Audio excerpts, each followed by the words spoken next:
দাদু, আম্মু খেতে ডাকছে আপনাকে। তুমি কি আজকে চাঁদটা দেখেছো? কত সুন্দর হয়েছে আজকের চাঁদটা।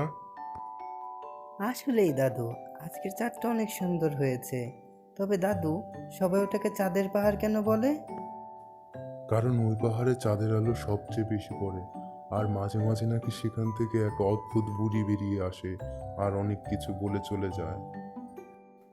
অদ্ভুত বুড়ি বেরিয়ে আসে? কি বলছো দাদু?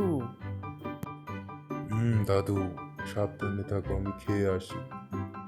আমি কাল সকালে সেই পাহাড়ে যাব। পরদিন সকালেই অপু রওনা হয়ে যায় সেই পাহাড়ের উদ্দেশ্যে। যেভাবেই হোক তাকে সেই অদ্ভুত বুড়ির রহস্য উন্মোচন করতেই হবে।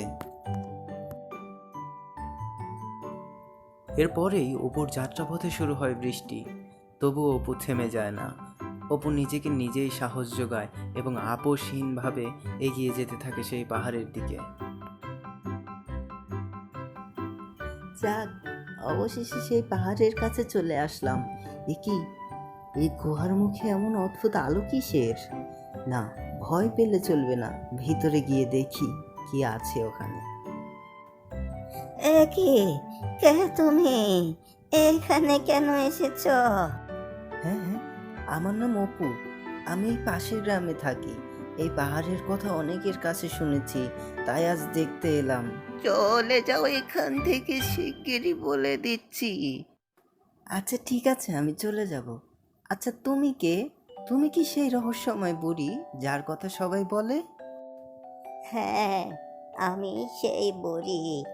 আমাকে চাঁদ থেকে এখানে পাঠানো হয়েছে এই পাহাড়কে রক্ষা করবার জন্য, যেন মানুষ এই পাহাড়ের কোনো ক্ষতি না করতে পারে। ও আচ্ছা, তাহলে তুমি সেই বুড়ি। আচ্ছা বুড়ি, আমি কি তোমাকে সাহায্য করতে পারি? হ্যাঁ, অবশ্যই পারো, তবে সাবধান, এই কথা কাউকে বলতে পারবে না। চলো, আজ তোমাকে পাহাড়টা একটু ঘুরিয়ে দেখাই। এই পাহাড়ে অনেক মূল্যবান গাছপালা আর পশু পাখি থাকে। আচ্ছা বুড়ি, এত এত গাছপালা তোমরা কাটো না কেন? গাছগুলো কি কাজে লাগে না? এই পাহাড়ে এত গুহা কেন? চারিদিকে এতগুলো গুহা, আর গুহায় কত সুন্দর সুন্দর ফুল।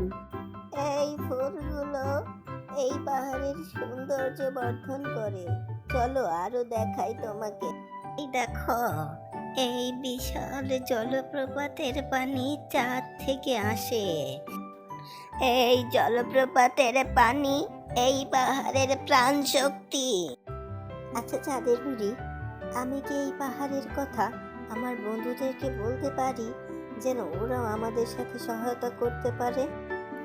আচ্ছা ঠিক আছে, তবে ওদেরকে বলো ওরা যেন পাহাড়ের কোনো ক্ষতি না করে।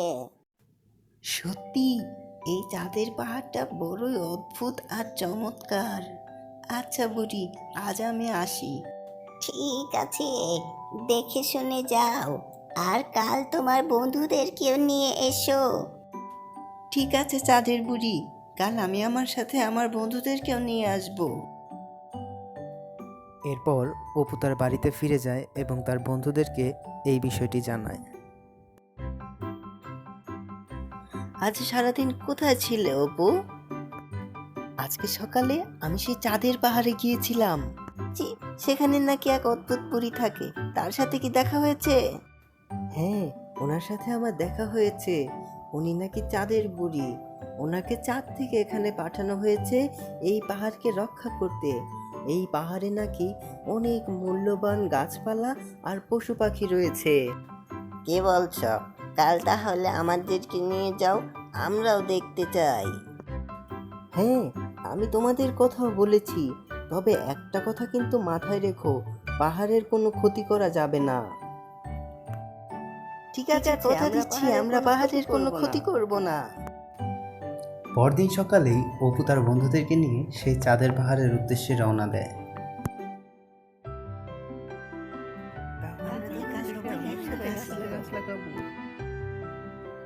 তোমরা মানুষেরা পৃথিবীটাকে ধ্বংসের দিকে নিয়ে যাচ্ছ।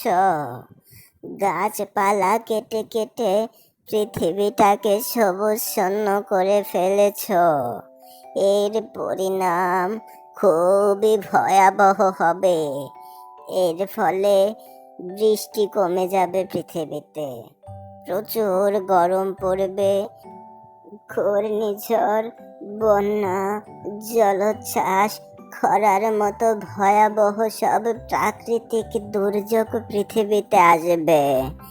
মানুষের জীবন হুমকির মুখে পড়বে তখন।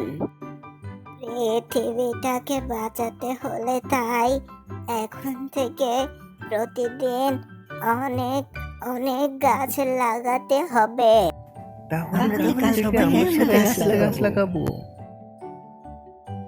এভাবেই চাঁদের বুড়ি সেই বাচ্চাদের প্রতিদিন নতুন নতুন গল্প শোনাতে থাকে এবং বাচ্চারাও বুড়ির সাথে সেই পাহাড়ের যত্ন নিতে শুরু করে।